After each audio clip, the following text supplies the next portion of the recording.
Hello folks, this is EDE101. Today's date is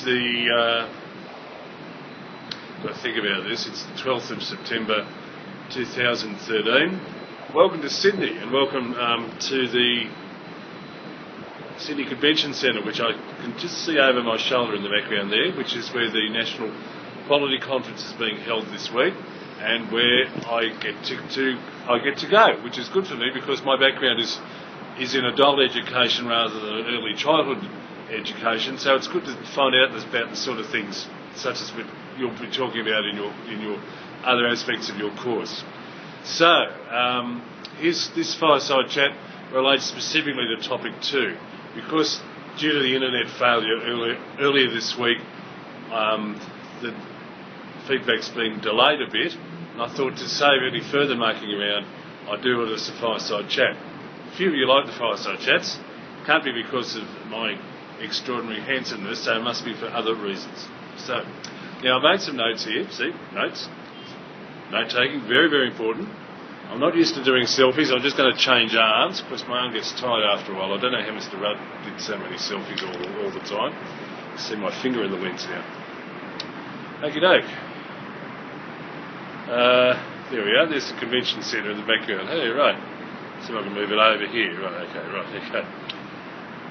Now, accurate references, very, very important.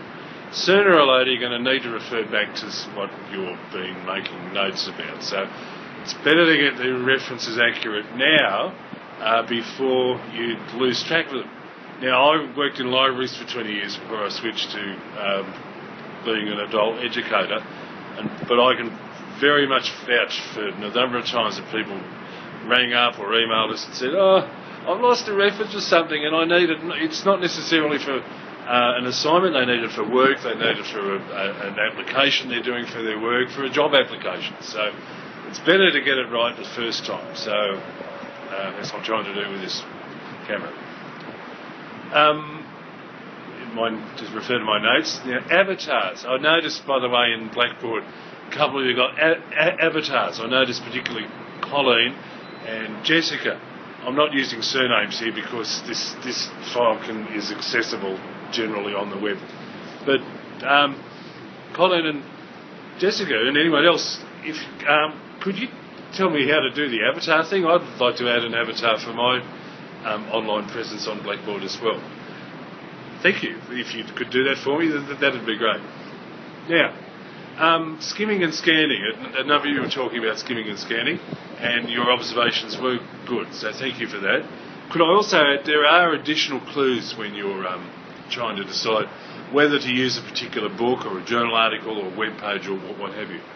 You know, if it's a book, if it's a book, you can look at the names of the chapter of the book to see what might be relevant to what you're looking for. Indeed, the name of the book itself, you know, if you're looking for something on classroom management in early childhood settings, and the title of the book is How to Speak Hungarian in 2 Easy Lessons, and you can fairly safe guess that it's not relevant to what you're looking forward to. So, no names of chapters of the book, or the names of the book or the journal article itself, headings within the journal article, and indeed within the web page. A very good example of this is Wikipedia. Now, I know we don't like you to use Wikipedia as a rule of thumb broadly, but it is a good example. If you look at a typical Wikipedia article, particularly the longer ones, they are always broken down into headings and subheadings, which is a good guide for you to see whether it's relevant for you or not. As a bonus, those headings normally have live URL links as well. In index, a lot of books still have the manual indexes in the back. Most machine-readable electronic books, my arm's getting tired, sorry. Most machine-readable electronic books you can use even just the basic find a word functions in your browser window if there's no other indexing. So think of things like that in terms of finding out, tracking down, skimming and scanning information. Annotation. One of you, Lee, was talking at Lee. Hi Lee, hope you're well.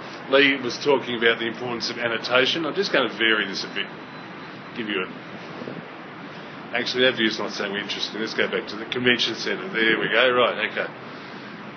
Lee was talking about the importance of annotation, linking your experience and your observations to the theory. And that's a very good point. And as we go further in this unit, I'd like you to think about annotating your own experience, be it as a childcare centre worker or a teacher, or indeed as a parent or as a relative of young children or somebody who works with them in whatever. I'd like you to try to link your experience to what's going on in what we're studying in this unit. Notes, just checking my notes there. Spelling, just a reminder from topic 3 onwards, I will be in a non-confrontational way, I will be ruthless with your spelling unless you instruct me not to do that. But I would urge you to take advantage of this because it is for your help. I'd rather we make excuse me. I'd rather we make use this as the practice run, this unit, rather than you getting your spelling wrong in job applications or grant applications or things like that. But I do that. I do endeavour to do the corrections in a non-confrontational way, and not to make you feel bad. Now, notes. Notes, importance of taking notes. There were 2 broad perspectives in this. One was from the perspective of record management of your students. Very, very important. My wife is a former infant school teacher and she will attest time and again. She was saved a lot of strife by keeping fairly detailed notes about her students and indeed her interactions with their parents with her. She was able to not only to gauge how her students were going, but it also helped out in a lot of other aspects of the management of the school and the classroom as well. I also found that as a TAFE teacher for 5 years before I moved to Adelaide. Just note-taking of how my students were going. Very, very important, very important. The other perspective people were speaking about is from the child's perspective as well. Note-taking skills of young children. I agree with you, those of you who said, well, we might as well start to introduce them to the idea sooner rather than later, because they're going to have to face this sooner rather than later. So if we scaffold this to very basic note-taking and see how they go from there. One of you, Beverly, hi, made the important point about being careful about over-quoting. Occasionally I get assignments that are just 90% quotes and 10% sort of a word here and there to join the quotes. That's not really the best way to use quotations in a work. So we'll talk more about that in the subsequent topics, but just I'm glad that Beverly flagged that. Just changing arms again, so thank you for that. Being organised, Lisa made the point about being organised to make notes. I include in that even having a physical place to study. I'm just going to lean on the railing and hope that the railing holds, because I'm 42 floors up from Sydney at the moment. That railing's holding, good.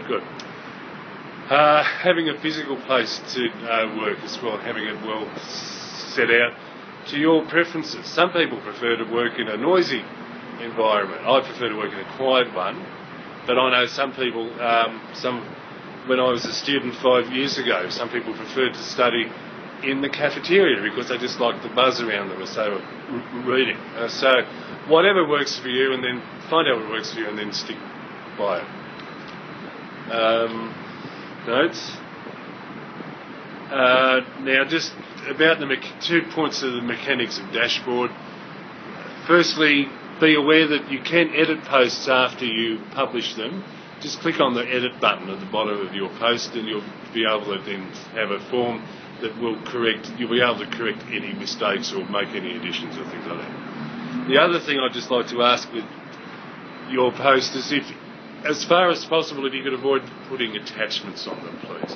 There are some instances where you have to put attachments on them, where things like if you're building a mind map or you have a chart or something like that.